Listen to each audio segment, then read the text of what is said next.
할렐루야. 주님. 우리 한번 기도합니다. 하나님, 오늘도 변함없이 우리 엑시설트에 모여서 우리가 하나님의 말씀을 우리가 듣습니다. 하나님, 우리 모두가 겸손한 마음으로 우리가 주님의 말씀 앞에 무릎 꿇게 하시고 하나님 말씀을 통해 나를 발견하길 원하며 하나님 나를 통해 우리의 현장 가운데 복음의 역사가 일어날 수 있도록 주님 축복하여 주시옵소서. 감사합니다. 우리 주 예수 그리스도의 이름으로 간절히 기도합니다. 아멘. 네, 여러분 반갑습니다. 한 주도 잘 지내셨을 믿고요. 지금 5월 가정의 달인데 여러분들 어린이날은 뭐 상관이 없겠지만 오늘 특별히 이제 어버이날인데 잘 부모님을 섬기셨는지 모르겠네요. 저도 부모가 돼 보니까 참 부모님의 마음을 조금은 이해할 수 있을 것 같습니다. 예전에 그랬거든요. 저는 왜 내가 공부하는데 내가 뭐 경제적인 어려움이 뭐 있을 때 아니 우리 아빠 엄마는 왜 나에게 경제적인 도움을 주지 않고 말이야 왜 나를 이렇게 힘들게 하는 거야. 근데 여러분들 부모님들은 저는 그렇게 생각합니다. 최선을 다해서 우리를 키우시고 양육하셨다고 저는 생각을 해요. 물론 그렇지 않은 부모님도 물론 있죠. 물론 있지만 그래도 어쨌든 우리의 부모님들이 있었기에 우리가 있었고 또한 그분들의 헌신과 희생이라는 것이 있었기 때문에 어쨌든 우리가 이렇게 성인으로 자라서 또한 우리가 앞으로 결혼을 하고 또 자녀를 또 양육할 텐데 부모님의 은혜가 없었다면 우리 모두가 이 자리에 없었으리라고 저는 생각을 합니다. 그래서 저는 이제 영적인 것도 마찬가지라고 생각을 해요, 여러분들. 저도 그냥 목사가 된 것도 아니고 그냥 신앙에 성장한 것도 아니거든요. 반드시 누군가의 헌신, 희생, 또 누군가의 기도가 있었기 때문에 저와 여러분들이 지금 이 자리에 그래도 우리가 전도하겠다고 그래도 우리가 이 시간 이렇게 모여서 말씀을 듣고 있는데 그렇기 때문에 여러분들 하나님의 은혜, 부모님의 은혜는 여러분들이 잊지 않고 살아가셨으면 좋겠어요. 근데 이제 문제는 뭐냐면 그 은혜가 너무 당연시가 되면은 이제 문제가 되는 것 같아요. 그렇죠. 우리가 하나님의 은혜, 여러분 맨 처음에 모르겠습니다. 여러분들이 언제 주님의 은혜를 받고 주님을 만나는지 모르겠지만 저는 아직도 주님을 만나는 그때가 생생하게 기억이 나요. 너무나 큰 은혜를 받았기 때문에. 그리고 뭐 제 인생 가운데 하나님의 은혜가 없었으면 지금 제가 이 자리에 있을 수도 없고, 이런 보세요. 뭐 나가서 뭐 교통사고도 일어나고, 진짜 뭐 말도 안 되는 뭐 사건, 사고들이 너무 많이 일어나잖아요.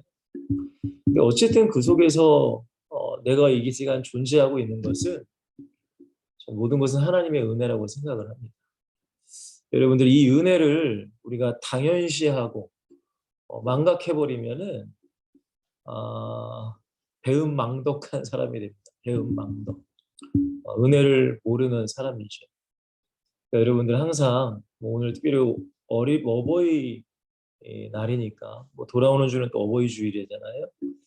그러니까 여러분들 부모님이 살아계실 때 잘 섬기시고 혹시라도 부모님이 예수 믿지 않는 분이 계시다면 정말 그 부모님의 구원을 위해서 정말 여러분들 기도하셔야 됩니다.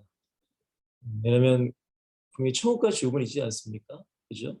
그러니까 예수 안 믿으면 지옥 가잖아요. 예수 믿어야 천국 가니까 가장 큰 효도는 저는 예수 믿고 구원받을 수 있도록 우리 부모님을 인도하는 거라고 저는 생각을 해요.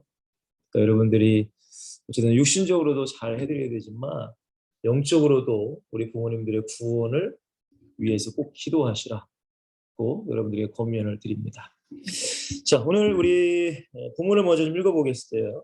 내가 고린도전서 11장 1절에 보시면 내가 그리스도를 본받는 자가 된 것 같이 너희는 나를 본받는 자가 되라 라고 우리 사도 바울이 얘기를 했죠. 사도 바울이 고백했고요. 우리 히브리서 12장 2절도 물론 히브리서는 정확하게 뭐 바울이 썼다라고 말하지는 않습니다.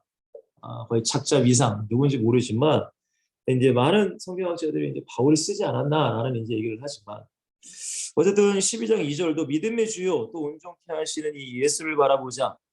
그는 그 앞에 있는 기쁨을 위하여 십자가를 참으사 부끄러움을 개의치 아니하시더니 하나님 보좌 우편에 앉으셨느니라 하고 이렇게 말씀하세요. 그래서 오늘 고린도전서 11장 1절 말씀을 가지고 그리스도를 본받고, 그렇죠? 그리스도를 본받고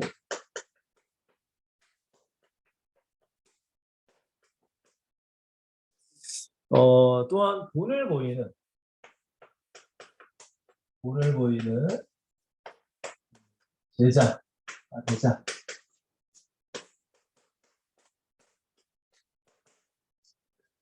이 제목으로 우리가 좀 말씀을 나누려고 합니다. 혹시 여러분들 어렸을 때 여러분들이 뭐 누구를 좋아하거나 뭐 남자 여자 친구 좋아했다는 게 아니라 어떤 뭐 선망의 대상이라고 할까요? 뭐 쉽게 말하면 지난주에 말씀드린 롤모델, 여러분들의 인생의 롤모델 혹시 있었는지 모르겠습니다. 저는 뭐 롤모델까지는 아닌데 저는 이제 성경의 인물 중에 다윗을 굉장히 좋아했어요. 다윗이라는 사람. 뭐 어렸을 때 이제 다윗과 골리앗 이야기 같은 거, 그리고 어쨌든 왕이 된 거. 그리고 멋있잖아요. 다윗이 이제 성전을 치고, 물론 뭐 다윗도 실수하고 잘못했지만 다윗을 굉장히 좋아했던 것 같아요. 그래서 제가 영어 이름도 제가 데이비드라고 제 나름대로 또 이제 지었거든요.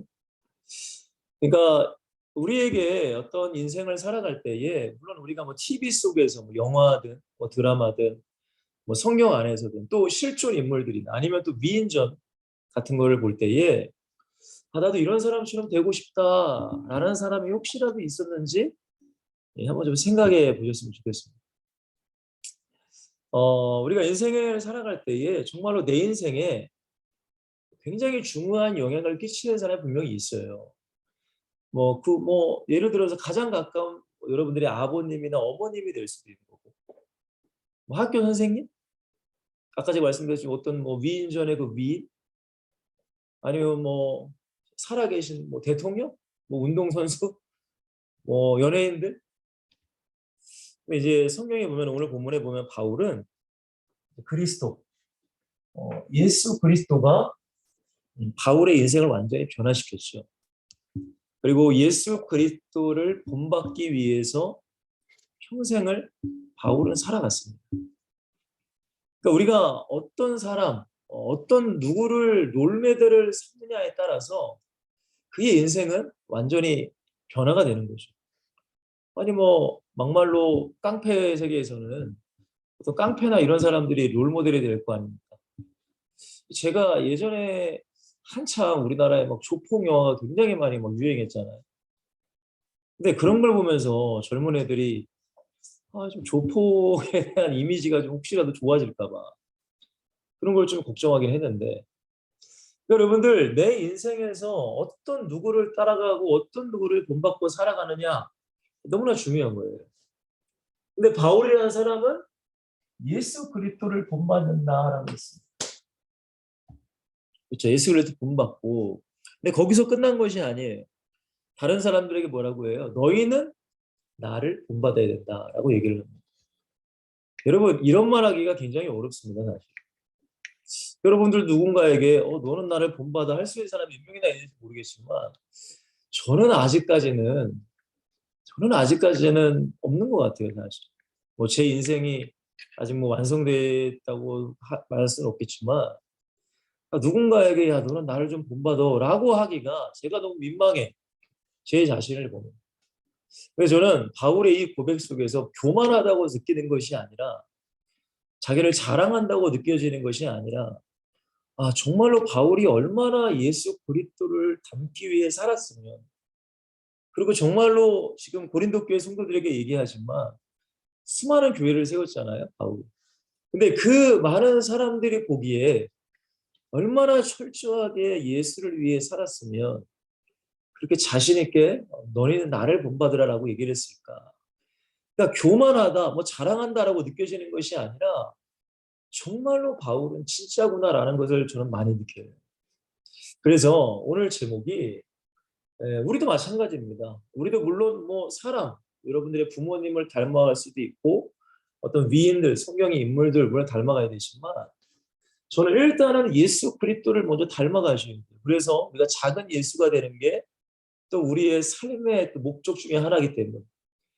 그리고 우리가 지금은 아닐 수 있습니다. 지금은 아니더라도 먼 훗날에 여러분들이 자녀를 낳기도 하고 여러분들이 교회 중직이 되기도 하고 또 여기서 또 여러분들이 교회 학생들에게 또 교사가 되는 분도 혹시라도 있다면 아 나는 우리 아빠처럼 될 거야. 나는 우리 엄마처럼 되고 싶어.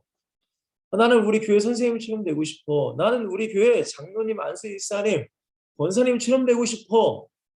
라는 얘기를 최소한 들어야 되지 않을까. 물론 우리가 세계에 우리의 이름이 막 알려지지 않을지라도 내 가까운 현장, 내 가까운 사람들에게는 그래도 아, 나는 우리 아빠처럼, 우리 선생님처럼, 우리 권사님, 장로처럼 나도 하고 살고 싶어 라는 얘기를 들을 수 있는 사람이 되길 원한다는 거예요.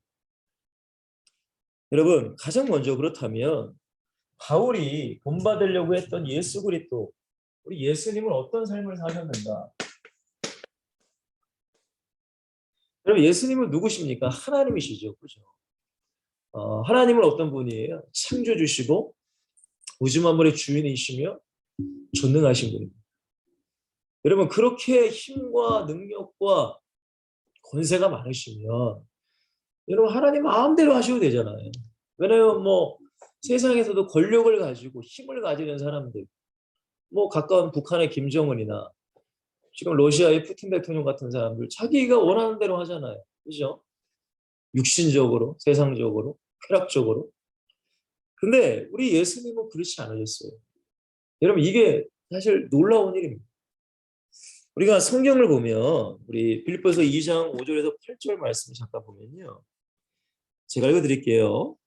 바울이 얘기를 하죠. 너희 안에 이 마음을 품으라. 곧 그리스도 예수의 마음이니. 그는 근본 하나님의 본체시나 하나님이라는 거예요. 하나님과 동등됨을 취할 것으로 여기지 아니하시고라고 말해요. 하나님이신데 하나님과 같이 동등됨을 취할 것으로 여기지 아니한다. 오히려 자기를 비워 종의 형체를 가진 사람들 같이 되시고 성육신하셨다는 거예요. 그리고 사람의 모양으로 나타나서 자기를 낮추시고 죽기까지 복종하시니 곧 십자가에 뭐하심이라 죽으심이라라고 말씀하세요. 여러분 가장 먼저는 예수 그리스도가 어떤 분이신가 다 아시죠. 근데 그런 능력의 하나님이심에도 불구하고 분명히 성경에서 말하는 고백은 뭐예요? 자기를 낮추셨다라고 말합니다. 낮추심. 여러분 이게 되게 어렵습니다, 여러분. 정말 어려운 거예요. 왜? 인간 자체가 마귀를 닮아서 교만하거든요. 사실. 그러니까 조금만 뭔가 내가 잘하는 게 있으면 그걸 어떻게 해서든지 자랑하고 싶은 마음에 정말 그러니까 이 제자들도 예수님께 마지막에 그러잖아요. 아니 예수님이 영광 중에 계실 때 한 명은 우편에 요한과 야고보잖아요. 한 명은 좌편에 우리를 세워주십시오. 그러니까 제자들이 막 화가 나가지고 야뭐 어쩌고저쩌고 막 싸우잖아요. 지금 예수님 십자가 달리기 몇 시간 전인데. 그러니까 인간이 여러분들 인간의 힘으로 절대 낮아지고 뭐 겸손할 수가 없습니다, 여러분. 여러분 그게 인간의 모습이에요. 뭐 여러분들도 다 인생을 살았고 뭐 친구의 관계, 뭐 직장 생활 다 해보셨으니까. 근데 예수님은 철저히 자기를 낮추셨어요. 그리고 어떻게 하셨대요? 하나님의 말씀 앞에 뭐 하셨어요? 죽기까지 복종하셨어요. 하나님의 뜻 앞에 죽기까지 복종. 그럼 이게 우리 예수님의 삶이셨습니다. 결국 십자가에서 죽으셨어요. 십자가가 그 증거죠. 그죠? 그럼 이게 예수 그리스도셨어요. 우리가 무슨 뭐 다른 누구를 닮는 게 아닙니다. 여러분들. 신앙생활이라는 게 그냥 교회 왔다 갔다 하는 게 절대 아닙니다. 우리 엑스설틴 여러분들은 저와 함께 2년 이상 말씀을 나눴기 때문에 아니 예수 믿는 게 뭔지도 모르고 여러분들이 교회를 다니시면 절대 안 되죠. 그래서 나중에 큰일 나요. 그러니까 우리가 예수를 믿는 게 뭐냐 이걸 우리가 깊이 생각을 하셔야 돼요. 제자가 뭐고 우리가 왜 전도를 하고 우리가 왜 교회에 뭐 사역을 하는가? 결국 성경에서 말하는 건 너희가 작은 예수가 되라는 거예요. 전도도 마찬가지고 증인이라는 것도 작은 예수가 되라는 겁니다. 근데 예수님이 어떻게 하셨다고요? 낮추셨어요, 자기를. 죽기까지 복종하셨대, 하나님의 말씀. 이게 우리 예수님이셨어요. 여러분들 마태복음 20장 28절에 보면은 예수님께서 뭐라고 하시죠? 예수님은 섬김을 받으러 오시지 않았다. 뭐라고 하세요? 내가 섬기려 하고 나의 목숨을 너희들에게 대속물로 주려고 왔다라고 말합니다. 섬김이에요. 혹시 여러분들 강찬 목사님의 섬김이라는 찬양을 아시는지 모르겠는데 그 찬양은 굉장히 은혜가 됩니다. 섬기는 거예요. 섬김. 여러분 우리가 그렇잖아요. 교회의 직분이라는 것은 질서를 말하는 거지 높고 낮음을 말하는 게 아니에요. 절대 여러분들. 그러니까 이걸 여러분들이 오해하시면 절대 안 됩니다. 질서예요. 질서. 그러니까 질서가 무너뜨리지 않기 위해서 담임 목사님, 뭐 부목사님, 뭐 전도사님, 각 목장, 각 선교회장, 뭐 구역장, 청년부 회장, 뭐 부회장, 뭐 이런 것들이 있는 거지. 아니 뭐 담임 목사님은 높다 그렇게 이제 인식을 하면 안 된다는 거예요. 그러니까 이걸 절대 기억을 하셔야 돼요, 여러분. 그러니까 섬기는 겁니다, 섬기.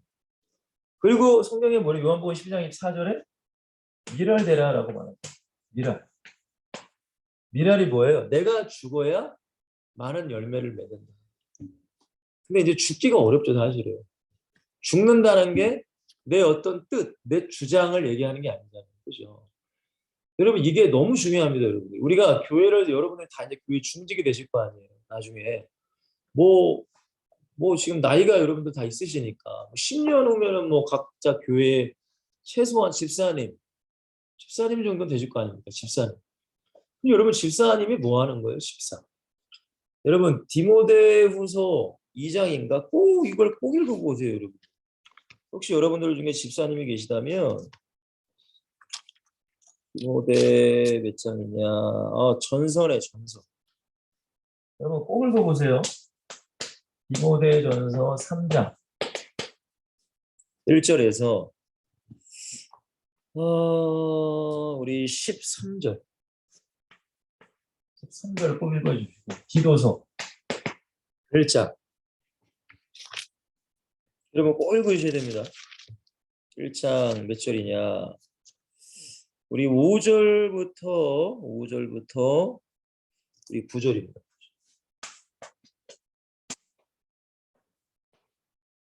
여러분들 중직 정말로 교회를 세울 수 있는 중직에 대해서 여러분 바울이 유일하게 이 다 13가지의 서신을 썼는데 그 중에 디모데 전후서와 디도서만큼은 개인에게 보낸 서신이에요.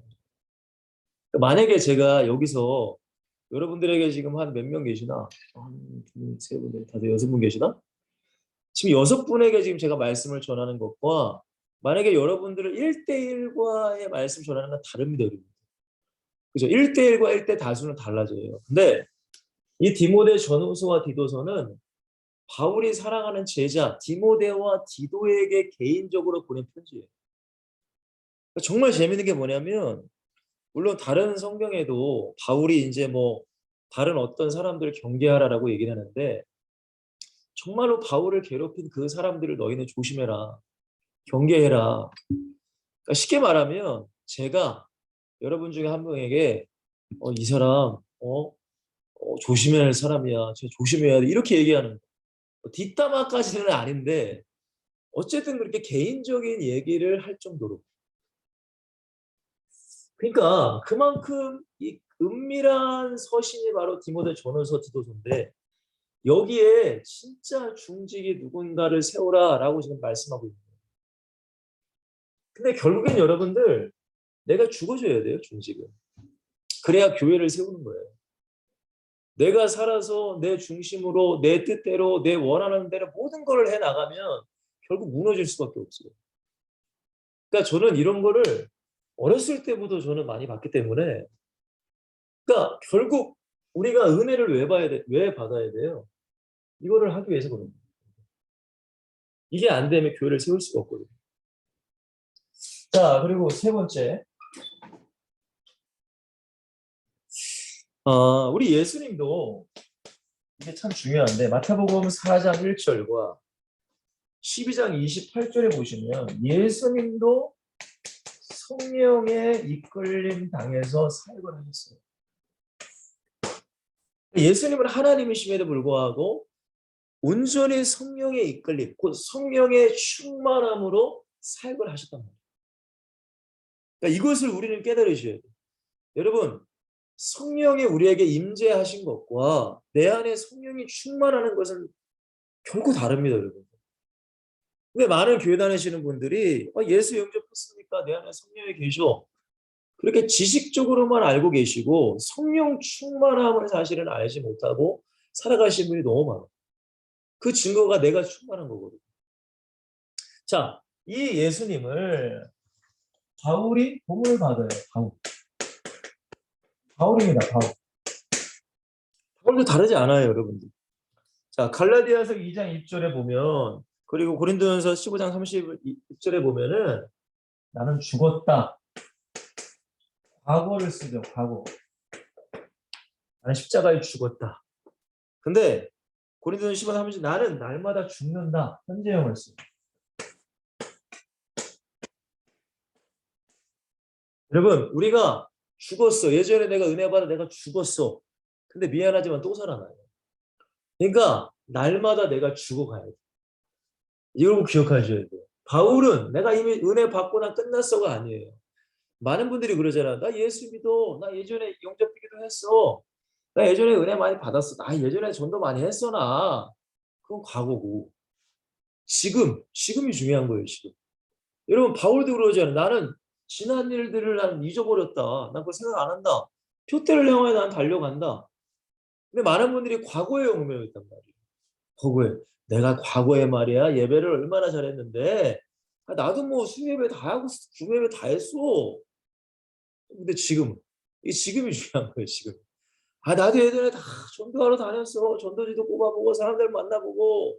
근데 지금은 여러분 바울의 신앙은 과거에 묶인 신앙이 아니었어요. 현재형이었단 말이에요. 현재.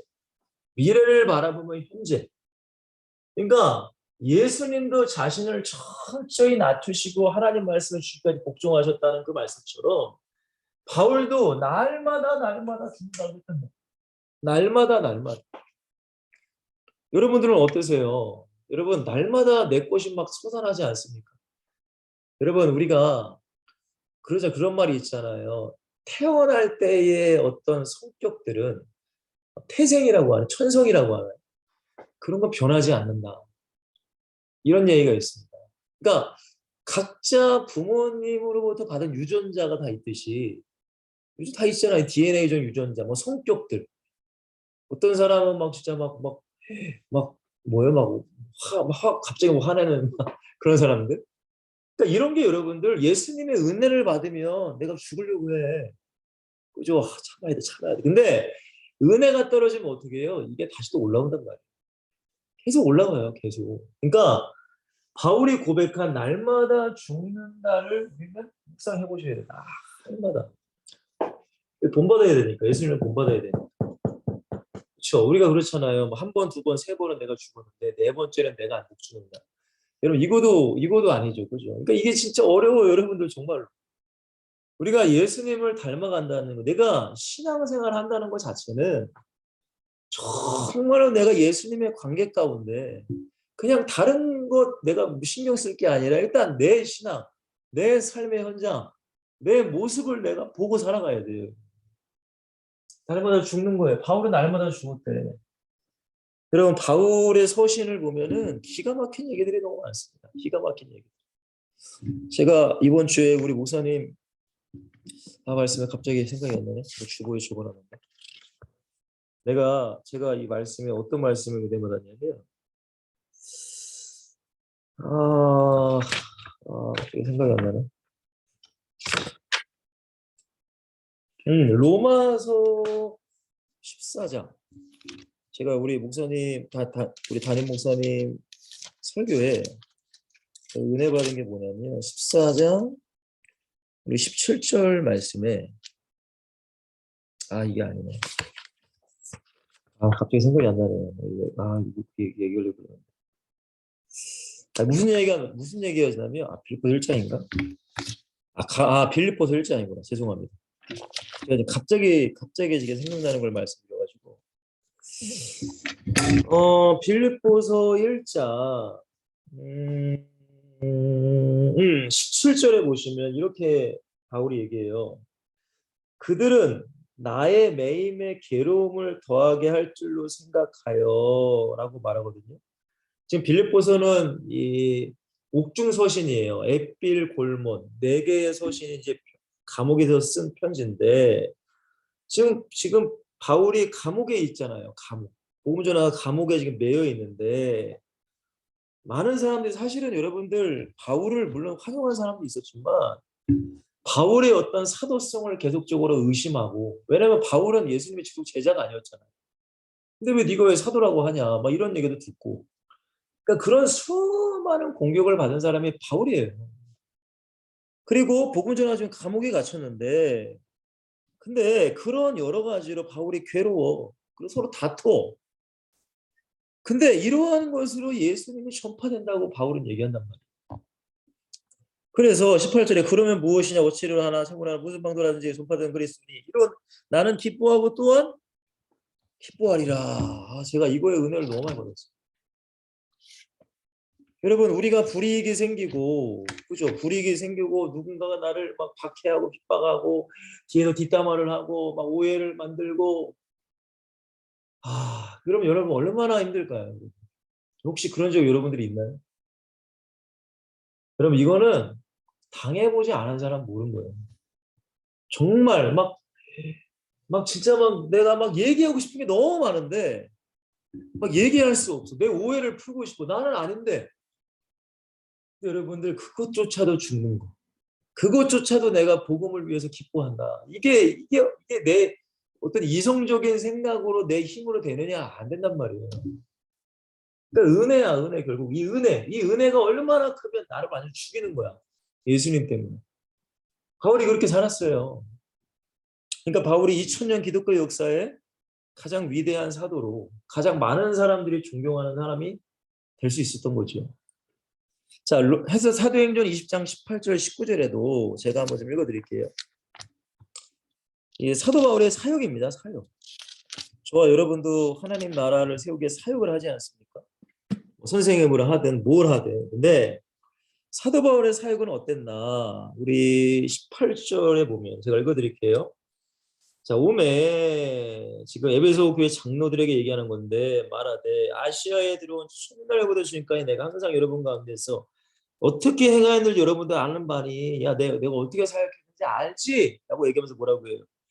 모든 겸손과 눈물이며 유대인들의 관계로 말미암아 유대인들이 얼마나 바울을 핍박했는지 몰라요. 당한 시험을 참고 뭐라고 했어요? 주를 섬긴 것. 이렇게 사역했다는 거예요. 그러니까 여러분 죄송한 말씀인데 우리가 사역하는 현장은 사실 너무 편한 현장이에요. 사실. 최소한 우리를 죽이려고 하지는 않잖아요. 그렇죠? 그리고 유익한 것은 무엇이든지 공중 앞에서나 각지가 거리낌이 없이 여러분에게 전하여 가르치고 그러니까 결국 여러분들 섬김이에요. 섬김. 예수님처럼 섬기는 거예요. 그러면 섬긴다는 게 뭐예요? 그냥 여러분 이게 아니에요. 섬김이 그 영혼을 위해서 정말 기도해주고 불쌍히 여겨주고 때로는 진짜 사랑하는 마음으로 혼내기도 하고 여러분 이게 섬김이에요. 섬김. 다른 게 섬김이 아닙니다. 그러니까 바울이 예수님을 따라서 자기도 어떻게 해요? 그 영혼들을 위해 섬기는 거예요. 섬기는 거예요. 누가 뭐라고 하든 31절도 뭐라고 해요? 그러므로 여러분의 알기와 내가 밤낮 쉬지 않고 눈물로 각 사람을 모아던 것 훈계하던 것 섬김 눈물 훈계 여러분 이게 어렵습니다 정말. 혹시 여러분들 누군가를 훈계한다는 게 굉장히 어려운 일이에요 사실은. 왜? 그냥 아무 생각 없이 혼낼 수는 있지만 그 영혼의 상황과 사정과 어떤 이 얘기를 할 때 그 영혼이 어떻게 받을지를 미리 기도하고 그리고 그 영혼이 또 시험 들지 않게 또 그 모든 것들이 다 섬기는 거란 말이에요. 제가 이번 주에 어떤 아이에게도 중학교 2학년 중2병인 것 같아요. 중2병. 근데 이놈이 자꾸 말을 안 들어요. 말을 안 들어. 그래서 제가 따로 불러가지고 얘기했어. 아무개야, 너 우리 찬양팀을 하려면 목사님 말을 안 들으면 너는 찬양팀을 할 수가 없다. 할 수 없다. 그러니까 조금 바라기가 살짝 있어 보이더라고. 살짝. 잘 얘기했어요. 그래서 야, 너에게 억지로 하라는 건 아니지만 그래도 하나님 일을 하려면 목사님 말씀에 순종해야 되지 않겠니? 그렇게 제가 훈계를 했단 말이에요. 여러분 이 훈계가 굉장히 어렵습니다. 그냥 아무 생각 없이 혼내면 안 돼. 그러면 최소한 진짜 이 사람에게 뭔가를 얘기하려면 최소한 며칠, 몇 주는 기도하고 말을 한단 말이에요. 저도 우리 뭐 중고등부 애들이나 우리 청년들에게 얘기하려면은 몇 주, 정말 몇 달은 제가 마음에 품고 얘기할까 기도하고 또 얘기할까 또 기도하고 또 얘기할까 또 기도하고 또 얘기할까 기도하고 그래서 말이 나오는 거예요. 그냥 여러분들 모르겠습니다. 지금 저희 교회에 지금 우리 청년들도 계시니까 그냥 제가 뭐 단순하게 몇 시간 생각하고 얘기하는 게 아니란 말이에요. 제가 이런 생각도 했어요. 하도 교회 사역을 지각하고 맨날 결석하니까 한 벌금을 한번 100만 원 정도 한번 때려볼까. 아니, 왜냐면 여러분들 하루 주일날에 돈 벌러 가면 한 벌어봤자 10만 원 아닙니까 여러분? 안 그래요? 벌어봤자 10만 한 20만 원 버나? 벌금 100만 원 때리면 거기 가겠습니까? 100만 원 내기 싫어도 안 가겠지. 근데, 근데 여러분들 이렇게 얘기하는 게 과연 이거 옳은 것인가? 제가 지금 여러분들에게 얘기하지만 과연 이게 옳은 것인가 또 기도하고 있는 거예요. 기도하고. 아니 왜 저의 마음은 주의를 지키고 싶게 하는 마음이 있기 때문에 사명을 감당하게 하기 위해서 근데 자꾸 돈 때문에 노는 것 때문에 그럼 그냥 아싸리 그냥 100만 원 그냥 벌금을 때려버리면은 누가 일하러 가겠습니까? 100만 원 넘게 버는 사람이 어디 있어요? 솔직하게 얘기해서. 제가 이런 말씀을 드리냐면 이런 모든 것들을 다 섬기는 거예요. 여러분. 무조건 여러분들을 오냐오냐 받아주는 게 섬기는 게 아니에요. 절대. 근데 다만 눈물로 기도하고 훈계하는 거. 이게 여러분들 바울의 삶이었어요. 여러분들도 마찬가지예요. 여러분들이 나중에 아버지가 되고 어머니가 되고 교회의 중직이 되고 선생님으로서 누군가에게 훈계한다. 누군가에게 얘기를 한다. 여러분 기도하고 철저히 기도하고 하셔야 돼요. 정말. 참 이게 어렵습니다, 여러분들. 제가 지금 뭐 짧은 얘기로 잠깐 말씀드리지만 이게 우리의 사역이고 섬김이에요, 섬김. 자, 바울도 그리고 뭐 어떻게 했어요? 자기의 힘으로 한 게 아니에요. 성경이에요. 성령의 나타남을 위해 두렵고 떨었다라고 얘기합니다. 결국 여러분들 내가 죽는 것, 하나님의 말씀에 순종하는 것, 내가 섬기는 것, 내가 눈물로 그 영혼을 사랑하고 이끌고 훈계하는 것 모두 다 내 힘으로 안 돼. 성령이 하셔야 돼. 제가 예전에 이런 말씀 드렸나요? 어떤 유명한 목사님 말씀드렸던 것 같은데 유명한 목사님이 계시는데 뭐 이름은 제가 갑자기 생각이 안 납니다. 근데 아니 시골에서 목회하셨는데 지금은 어마어마한 대교회를 이루신 분이에요. 전도에 미치신 분인데 근데 이제 그 교회에 이제 권사님이 계시는데 권사님이 새벽 예배를 잘 나오시다가 이 권사님 같은 새벽 예배를 안 나오시더라고요. 제가 얘기했던 것 같아요. 근데 그 이유가 뭐냐? 자기 집 옆에 조그만 땅에 고추를 심었는데 이 고추밭을 가꾸느라고 새벽 예배를 못 나오신다는 얘기를 이 목사님이 들으셨어요. 그래서 이 목사님이 권사님을 불러서 권사님 그래도 교회 중직이시고 성도들에게 본이 되셔야 되는데 그럼 새벽 예배 나오셔야 됩니다. 근데 고추밭 때문에 그러시면 되겠습니까? 그런데 그런데 이 권사님이 그래도 안 나오네? 그래가지고 이 목사님이 새벽 예배 마치고 권사님의 고추밭에 가지고 고추의 모종을 다 뽑아버렸대. 고추밭을 다 완전 다 뒤집어 엎어버렸어. 그러니까 이 권사님이 딱 보니까 다 막 난리가 난 거야. 도대체 어떤 놈이 그랬냐고 막 울고불고 난리가 했는데 가만히 들어보니까 누가 있어요? 담임 목사님이 그러고 있다. 담임 목사님께 당장 다 목사님 도대체 왜 그러셨냐고. 그러니까 이 목사님이 그랬대요. 권사님, 생명도 없는 그 고추밭, 그 고추가 그렇게 죽었다고 해서 그렇게 우십니까? 근데 예수님은 지금 권사님이 그 고추밭 때문에 새벽 예배 안 나오시고 울고 계세요. 이렇게 얘기하시니까 권사님이 은혜죠. 성령의 역사죠. 진짜 성령이 역사하지 않았다면 그 권사님 교회 다 시험 들고 나갔겠지. 근데 은혜로 말미암아 권사님이 회개하고 다시금 돌아왔다는 얘기를 제가 그 목사님 책에서 읽었는데, 어쨌든 여러분들 사역이라는 게 참 어렵습니다. 앞으로 우리가 교회를 여러분들이 중직이 되고 앞으로 10년, 20년 모르겠습니다. 그때 이 세상이 어떻게 되고 교회가 어떻게 될지. 근데 어쨌든 여러분들 이러한 한 사람은 하나님은 찾고 계시다는 거예요.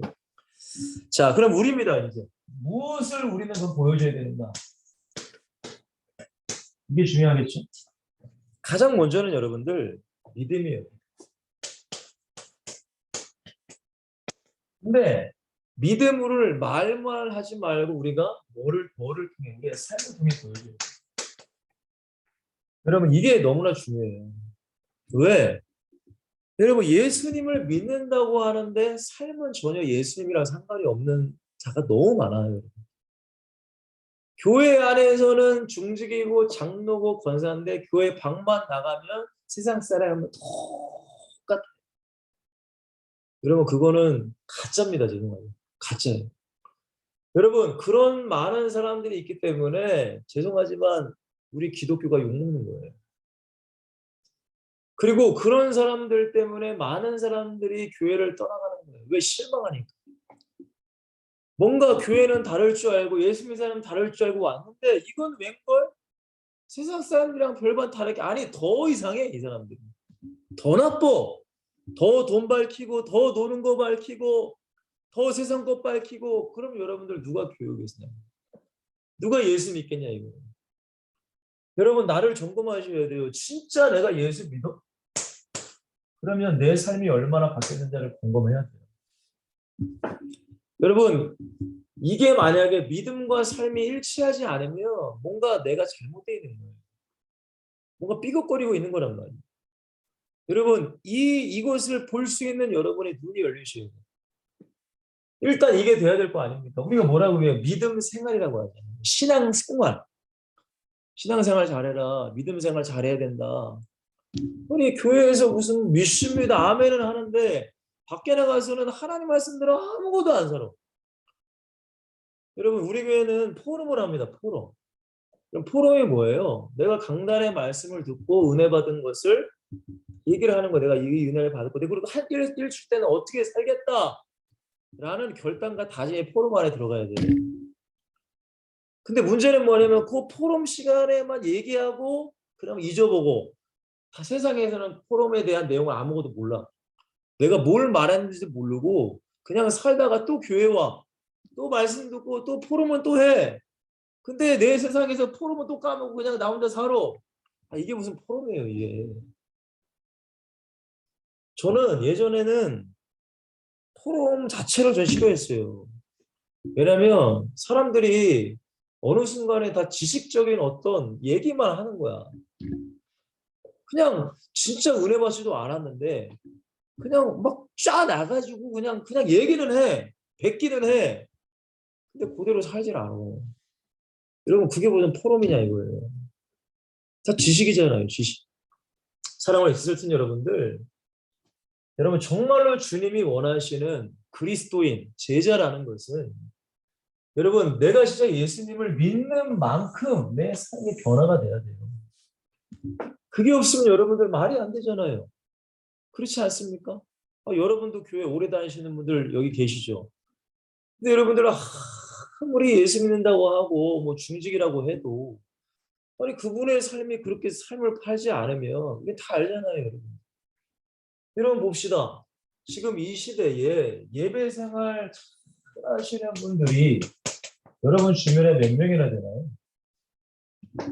진짜 여러분들이 나는 이분의 예배를 내가 본받고 싶다 하는 그분이 몇 명이나 돼요? 아니면 여러분들은 누군가에게 나의 예배를 본받아라라고 얘기할 수 있느냐? 잘 한번 생각해 보세요. 나의 예배는 우리가 하나님께 드리는 거란 말이에요. 영과 진리로 예배할 자를 하나님은 찾으신대. 그냥 아무나 예배한다고 하나님이 다 받는 게 아니에요. 여러분, 하나님께 어떤 태도와 어떤 자세, 어떤 마음으로 드리느냐. 이게 너무 중요하잖아요.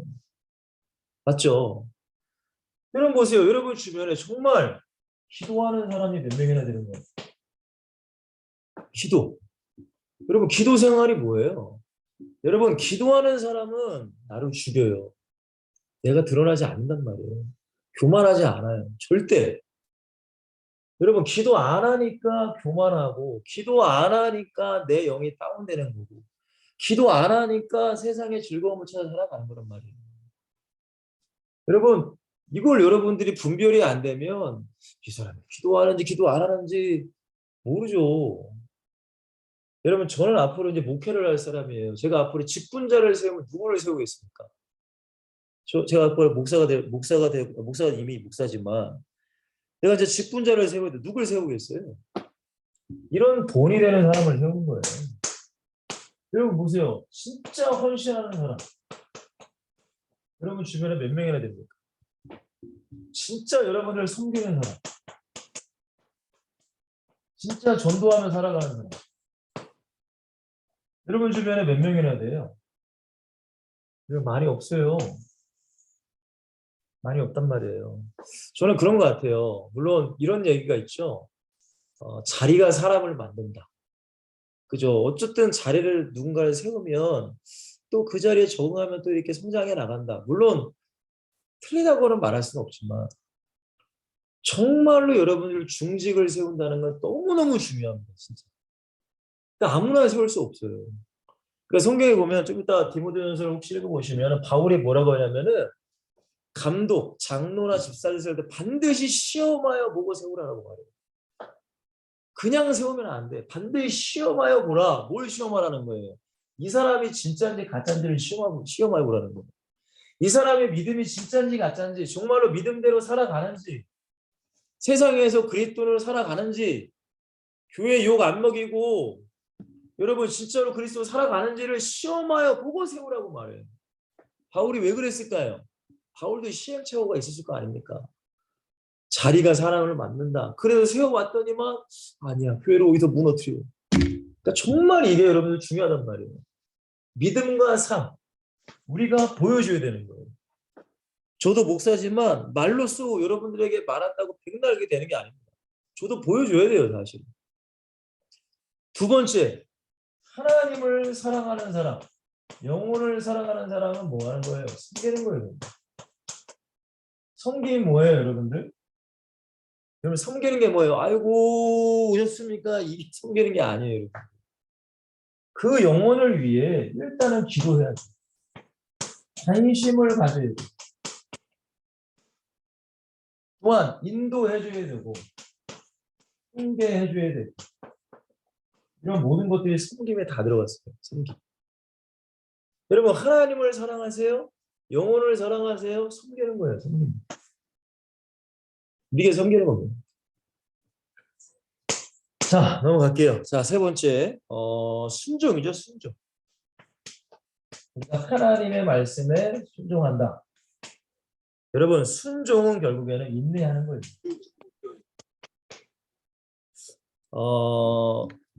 여러분 제가 이렇게 신앙생활을 하면서 물론 많은 사람은 보지 않았지만 제가 요즘 따라 느끼는 게 뭐냐면 진짜 이 인내하는 게 정말 어렵구나. 끝까지 버티는 게 어렵구나를 좀 많이 느껴요. 제가 지금까지 신앙생활 하면서 물론 저도 지금 사역하는 교회도 있지만 가만히 보면 믿음이 있는다라고 말하지만 결국은 못 버텨. 힘들면은 못 버티고 어떤 어려움 가운데 버티지 못하다가 세상으로 나가시는 분들이 많아요. 굉장히 많습니다. 그래서 제가 이제 저희 어머니 얘기를 가끔 하는데 제가 저희 어머니를 굉장히 존경합니다. 근데 존경하는 이유는 다른 게 아니에요. 어머님 버텼다는 게 난 존경스러워요. 버티는 거, 견디는 거, 참아내는 거. 왜? 여러분 우리는 조금만 힘들면은 그렇잖아요. 여러분들 어떤 직장에 다니고 어떤 일을 해. 내가 힘들어. 그러면은 이 직장 그냥 나오잖아요. 요즘 젊은 애들. 왜? 못 버텨서 그런 거잖아요. 힘드니까. 근데 어쨌든 그 자리에서 버티고 앉아 있으면 어떻게 될지 모른단 말이에요. 근데 신앙은 더 그래요. 신앙. 여러분 이게 너무 어렵더라고요. 인내한다는 거. 정말로. 근데 여러분들 하나님 말씀에 내가 순종하는 것은 그냥 당장 지금만 순종하는 게 순종이 아니에요. 언제까지 하나님이 그만해도 돼 할 때까지 순종해야 돼요. 그게 인내란 말이에요. 그걸 보여줘야 돼요.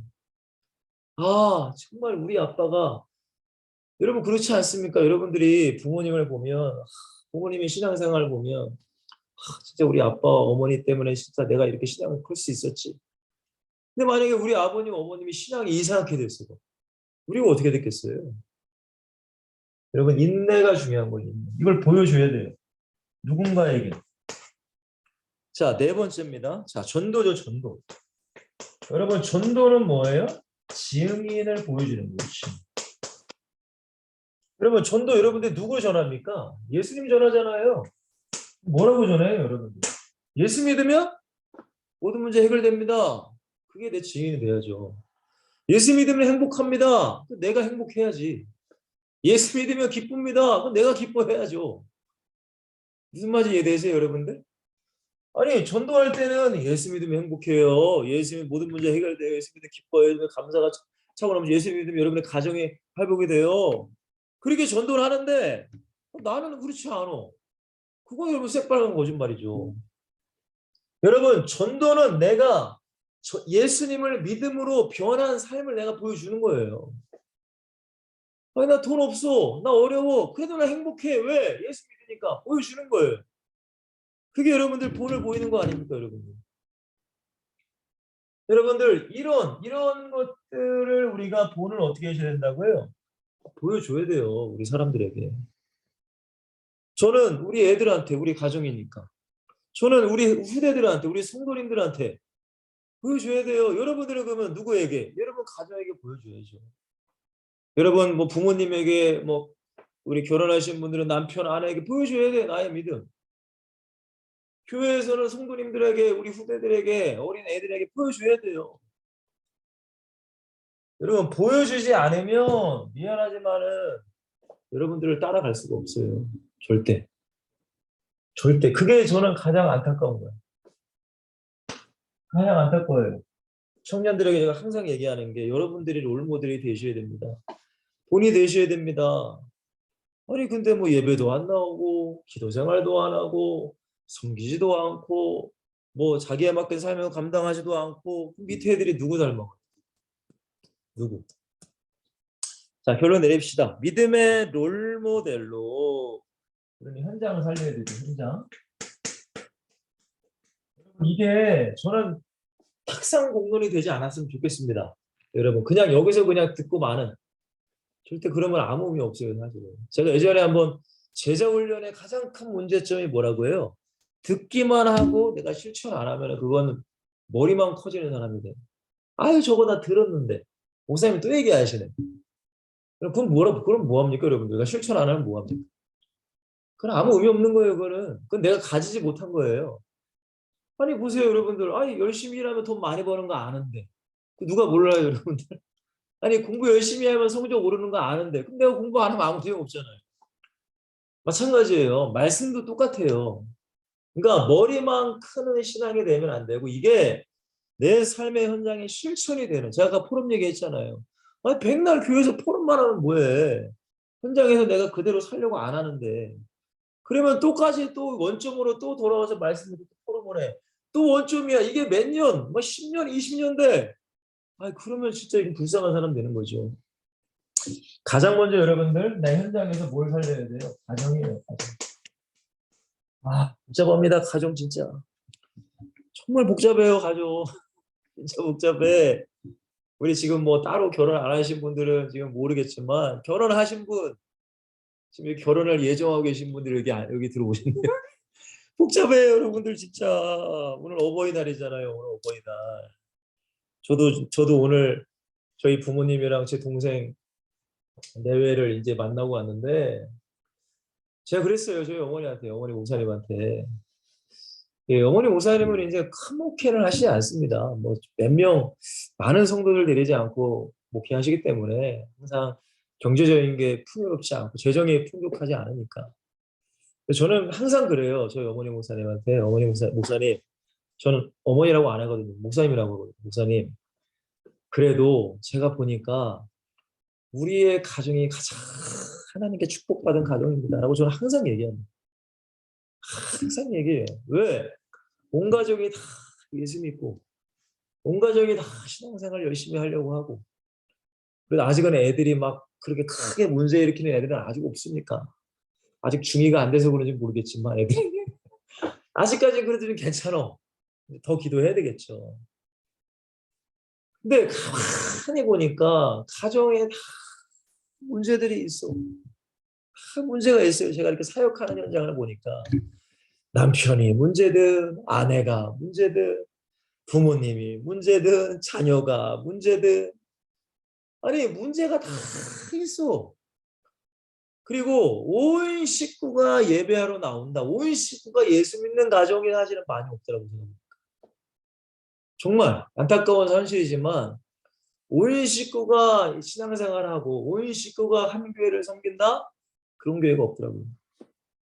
그래서 제가 항상 어머니 목사님한테 항상 얘기해요. 나는 이 세상에서 우리 가정이 가장 축복받은 가정이라고 생각한다.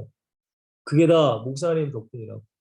목사님이 기도하시고 항상 우리를 잘 양육하셨기 때문에 우리가 그래도 이렇게 바르게 사역을 하고 있는 거지. 다 목사님 덕분이라고 감사한다고. 그래서 같이 식사 드시고 용돈도 드리고 저도 그러고 왔어요, 여러분들. 여러분들 가정을 살리는 게 너무 중요합니다, 여러분. 진짜. 여러분 근데 저는 그래요. 한 가정에 한 명만 진짜 성경으로 해담는 제자가 있으면 그 가정은 반드시 저는 하나님이 축복한다고 생각해요. 전 이거를 느껴요. 근데 여러분 진짜 제가 왜 강조하는지 아세요? 다 좀 어정쩡하게 예수를 믿는 게 너무 많아. 그냥 뭔가 정말 내가 뭐라고 해야 되나요? 진짜 결단을 팍 해야 돼 진짜. 내가 주일은 내가 내 생명을 걸고 지킨다. 결단 팍 해야 되거든요. 내가 예배는 내가 생명을 걸고 지킨다. 팍. 근데 어떤 현실에 타협하시고 어떤 문제에 타협하시고 이러다 보면은 이게 무너져 버려. 여러분 아니에요. 진짜 여러분 가정에 진짜 단 한 명만 정말 제대로만 쓰면은 여러분 그렇잖아요. 아니 부부가 있습니다. 부부가 있어요. 근데 부부도 사실은 믿음이 다 맞기가 어려워요. 사실.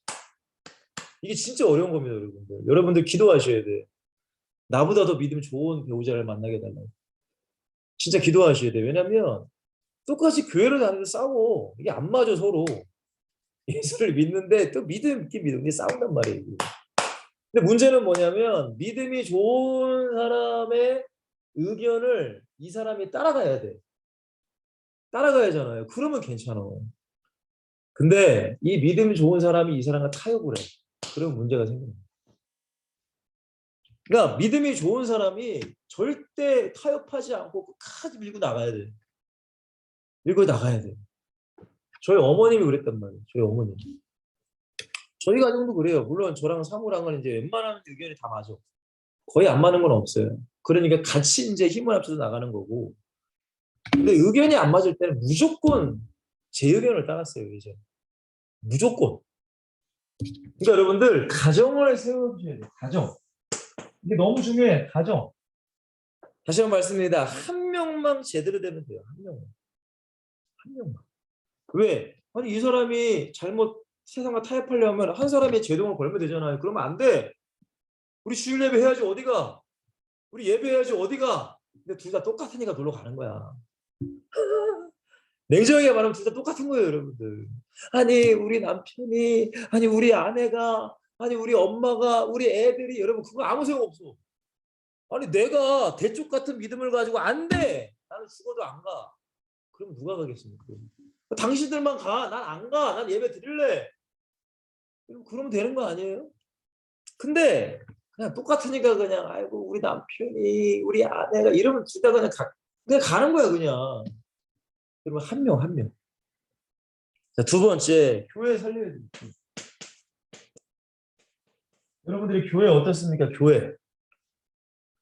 여러분 교회를 보면은 마음이 어떠세요?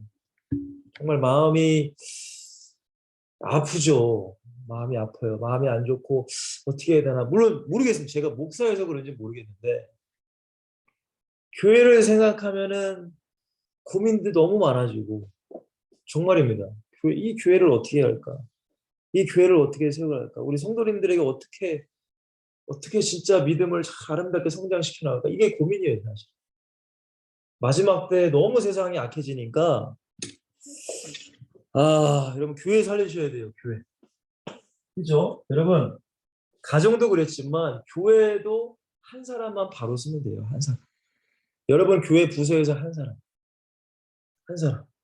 제가 어제 우리 청년부들한테 그런 얘기를 했어요. 디모데후서 4장에 보면은 바울이 이제 마지막 디모데에게 보내는 편지예요. 그리고 모든 서신의 마지막, 순교하기 전에 마지막 서신인데 거기에서 바울이 뭐라고 하냐면은 내가 처음 변명할 때 함께했던 모든 사람들이 나를 버렸다.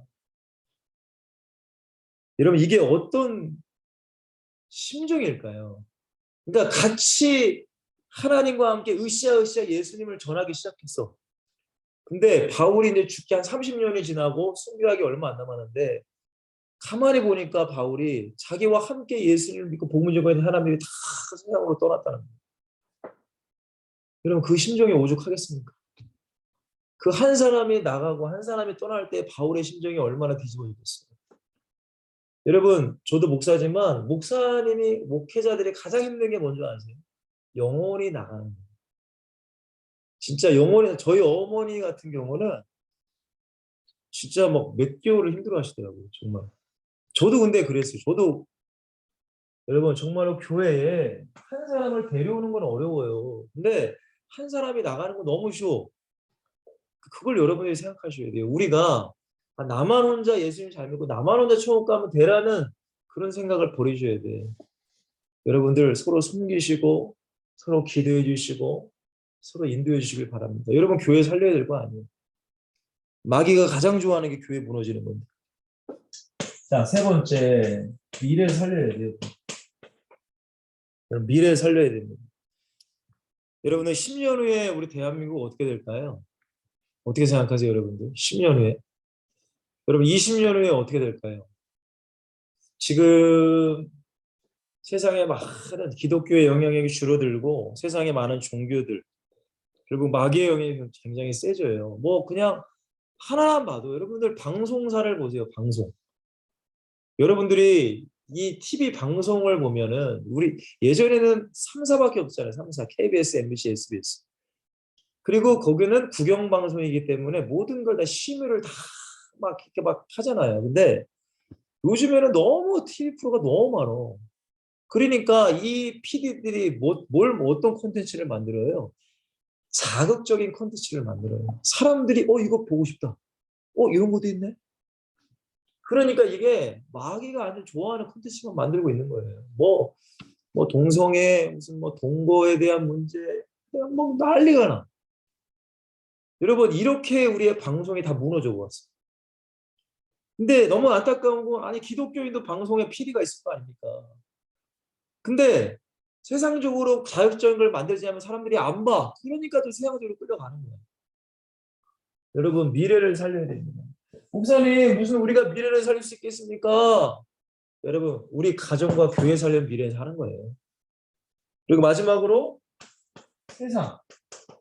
그렇죠.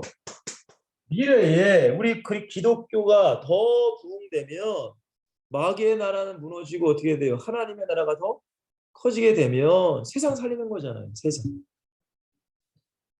여러분 오늘 결론 내리겠습니다. 오늘 제목이 뭐예요? 바울이 고백했어요. 나는 그리스도를 본받는 자다. 근데 너희는 나를 본받는 자가 되라. 여러분 지금 예수님 보이지 않잖아요. 예수 그리스도 보이지 않아요. 그럼 누가 보여야 됩니까? 우리가 보여줘야 돼요. 가정에서, 교회에서, 세상에서. 세상은 불법을 저지르고 자기의 유익을 위해서는 남을 누르고 뒤에서 욕하고 여러분 그런 세상에 우리는 살고 있습니다. 물론 그렇게 해야 성공할 수 있는 세상이라 말할 수 있다고 말할 수도 있어요. 근데 저는 여러분들이 마지막까지 의를 선택하길 바라요. 하나님의 의를 선택하길 바라요. 그래서 하나님께 축복을 누리는 우리 엑설틴 전도 제자 팀들이 되기를 주님을 간절히 축원드립니다. 우리 한번 기도합시다. 하나님, 오늘 사랑하는 전도 팀들 엑설틴의 삶을 우리가 돌아보기를 원합니다. 우리의 연약함을 아시고 우리에게 매주마다 귀한 말씀을 주시니 감사합니다. 여기 하나 온전한 사람도 없고 대단한 사람도 없고 다 연약합니다. 여기는 목사도 연약하고 죄인이며 주님의 은혜 없이는 살 수 없습니다. 그렇기 때문에 오늘 말씀 다시 한번 나에게 적용시키게 하시고 이 시간 듣는 것으로 끝나는 것이 아니라 내 현장 가운데 이 말씀대로 예수님을 보여줄 수 있는 내 믿음을 삶 가운데 보여줄 수 있는 우리 모든 엑설틴들이 되기를 간절히 소망합니다. 특별히 서울팀, 부산팀, 파주팀, 전도하는 모든 현장 가운데 성령의 충만한 역사가 있게 하시고 아름다운 귀한 열매들이 맺을 수 있도록 축복하여 주시옵소서. 감사합니다. 우리 주 예수 그리스도를 간절히 축복하며 기도합니다. 아멘. 여러분 한 주도 승리하시고요. 기도하겠습니다. 다음 주에 만나요. 감사합니다.